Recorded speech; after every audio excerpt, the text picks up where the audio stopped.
Alors tout d'abord, commençons par l'actualité brûlante. Le Tchad vient de rompre ses relations, ses accords de défense avec la France. Quelle analyse vous faites de cette décision? En fait, vous vous souvenez que c'est en 18 à 28 novembre 1958 que le Tchad a proclamé sa république. Depuis lors, l'armée française a toujours se basé au Tchad. Bon, au début, peut-être c'était compréhensible. Il y a une situation qui est différente de la situation actuelle. Il y a des hommes peut-être même différents. Mais aujourd'hui, après 66 ans, c'était nécessaire quand même de réévaluer les choses ou bien voir les nécessités ou les priorités de l'État tchadien. Donc le gouvernement a analysé la situation avec profondeur. C'est pas donc a décidé de rompre l'accord de défense, mais pas des autres d'autres accords. Donc c'est ça. Il ne faut pas interpréter que c'est un conflit entre le Tchad ou la France, mais de manière transparente. Nous voyons que cette situation de présence des armées étrangères dans le sol d'un pays indépendant, ça gêne sa souveraineté. Alors, Monsieur l'ambassadeur, vous parliez déjà de la sécurité du Sahel. Le Tchad joue un rôle crucial dans la lutte contre le terrorisme au Sahel. Comment envisagez-vous un partenariat militaire renforcé avec Moscou? Moscou, nous avons déjà peut-être, comme je vous ai dit, la fourniture d'équipements militaires nécessaires depuis le temps de l'Union soviétique. Ce n'était orienté contre personne, mais comme toute arme nationale, ils ont le minimum d'équipement. Maintenant, dans le domaine de lutte contre le terrorisme, comme je vous ai dit, soit sous-régional, comme la SSS en Mali, ou bien au niveau peut-être le lac Tchad, c'est le Boko Haram qui pose maintenant un danger. Donc, vous vous souvenez peut-être à l'époque, notre marshal Idriss Déby de se déplacer lui-même pour nettoyer ses filiaux de la Tchad. Je crois la moment passé aussi notre jeune président Mohamed Idriss Déby qui est aussi grandi ou bien qui était il s'est maturé dans l'armée, dans les combats. Donc il était parti lui-même dans les forêts, dans les lots, dans n'importe quoi, qui tu ne vois personne, les gars peuvent rentrer, infiltrer chaque fois, mais il a aussi lancé l'opération Arsenic pour nettoyer ses filiaux. Donc nous avons besoin, la Russie peut offrir d'équipements, le renseignement, la formation, parce que ce genre d'opération antiterrorisme, il faut une formation particulière. Ça, c'est un domaine, je crois, la Fédération de Russie et de Tchad. Alors, Monsieur l'ambassadeur, vous évoquiez déjà le cas du Mali. Le Tchad adopte-t-il une approche stratégique spécifique vis-à-vis des pays de l'Alliance du Sahel? Bon, les pays d'alliance, ce sont des voisins du Tchad. Le Tchad lui-même fait partie des pays Sahel. Bon, ils sont des pays souverains.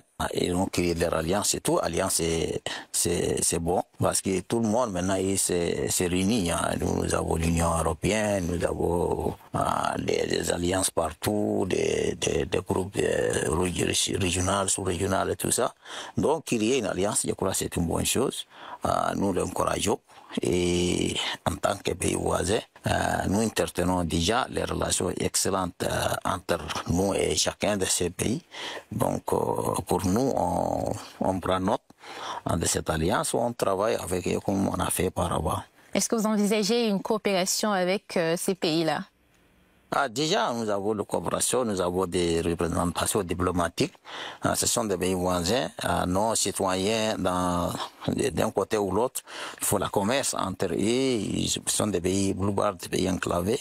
Notre situation aussi des pays enclavés. Donc, entre les deux enclavés, on va s'ouvrir entre nous pour éléger un peu le problème des circuits, des matériels, des nécessités de la vie et tout ça. Alors, comment décririez-vous la position du Tchad dans les tensions géopolitiques entre d'un côté l'Occident et de l'autre côté la Russie? Bon, moi je ne vois pas la raison de ce conflit, parce que l'Ukraine, un pays qui fait partie de l'Union soviétique,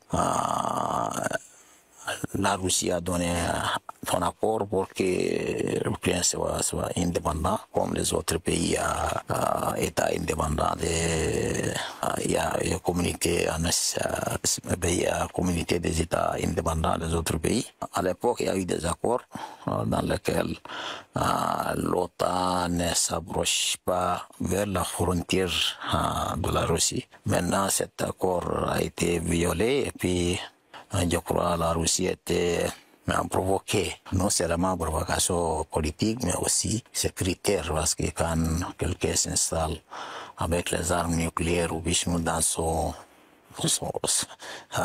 cours, tout le monde s'inquiète. Maintenant, je crois que les gens reviennent à leur accord qui était en Belarus. Règle pour dans l'entrée de tout. Pourquoi on détruit l'Ukraine? À l'entrée de qui?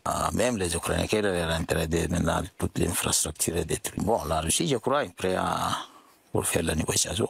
Maintenant, on espère que le nouveau président américain, Donald Trump, comme il a promis de créer, d'apporter la paix dans le monde, espérons que la position négative d'alimenter une partie et puis d'essayer les armes, tout ça dans l'Ukraine, tuer leur peuple, tout ça, et d'essayer de voir qu'est-ce que la Russie a. Oh, ces jeux-là, je crois, c'est des vies humaines qui sont en train de souffrir. Donc, je crois, avec l'arrivée de Donald Trump, je crois les choses, la paix, je crois, s'installe. Et puis les deux parties trouvent. Alors, on parlait déjà d'un côté de l'Occident et de l'autre côté la Russie, mais avec le Sud global, il y a notamment l'émergence de l'alliance des BRICS, qui est déjà un caillou dans la chaussure, on va dire, entre guillemets, de l'Occident. Est-ce que la coopération avec les BRICS pourrait être envisagée ou envisageable pour le Tchad? Je crois que le Tchad soutient totalement cette